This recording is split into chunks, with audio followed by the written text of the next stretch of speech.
Саламаттык каалаймын. Саламатсыңарбы, сүйүктүү окуучуларым. Силер менен кайрадан онлайн сабагыбызда байланышып жатканыма аябай кубанычтамын. Силер менен балдар бүгүн биз музыка сабагын өтөбүз.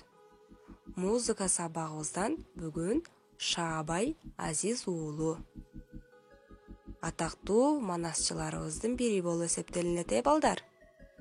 Анда китебибизден 27 бетти ачабыз. Жана дагы биздин белгилүү манасчыбыз менен бүгүн таанышабыз. Кунт коюп мени уккула балдар. Анда колубузду коебуз. Мени кунт коюп уккула балдар.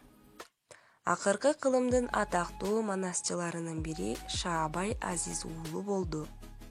Манас айтуучулук өнөрүндө анын орчундуу орду бар. Ал Ысык көл өрөөнүндөгү Ак суу аймагынын Үч Кайнар деген жеринде туулган. Шаабайдын атасынын агасы айтылуу залкар манасчы Чоюке 1925-жылы Ысык көлдүн Кара Бөлтөк деген жеринде каза болот. Азиз да манас айтчу экен. Кийин уулу чоңойгондо Шаабайга ишенип, манасты көп айтпай калат. Башка манасчылардай эле Шаабай бала кезинде түшүнөн аян берүү менен манас айтып калат. Анын устаты залкар манасчы Саякбай Карала уулу болгон. Шаабай Азиз уулу улуу эпосту айтуу менен өзүнүн вариантын түзгөн. Ал улуу эпостун үчилтеген манас, семетей, сейтек айтуу менен бирге Эр Сарык, Кулан Сарык, Аалым Сарык, Кенен Баатыр сыяктуу уландысын да айткан. Шаабай Азиз уулу эпосту айтып өнүктүрүүчү манасчылардын катарында залкарлардын бири.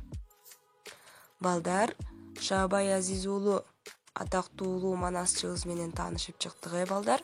Силерге түшүнүктүү болдубу? Анда азаматсыңар. Эми силер менен суроолор жана тапшырмалар бөлүмүнө кезек берели.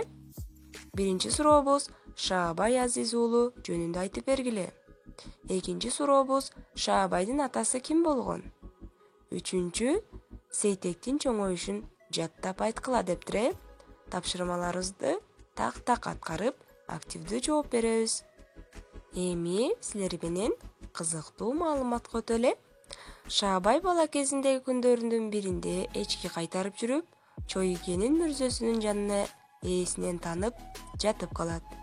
Эчкилер үйүн таап короосуна келет. Бала эмне болду деп Азиз издеп жүрүп, Кудук деген жерден таап келет. Ошого чейин Шаабай өзүн билбейт. Бир маалда төшөктө жатканын билет. Ошондон баштап өзүнчө эле оозу башы кыбырап, үйдө отура албай, эмнегедир ээлигип ырдагысы келип калат. Бирок ата-энесинен элден уялып корунат.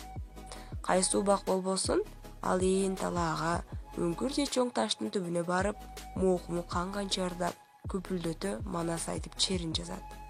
Күндөрдүн биринде ал талаада манас айтып жатканын мал кайтарып жүргөн тең туштары көрүп калат. Ал кабар атасына жетет. Атасы айыл аксакалдарын чакырып бата алат. Мына ушул мезгилден баштап Шаабай манас дастанын эл арасында ачык айта баштайт. Бул кызыктуу маалымат бизге пайдалуу болду балдар. Эсибизден чыкпайт Анда бүгүнкү берилген тапшырмаларды аткарабыз. Саламатта калгыла балдар.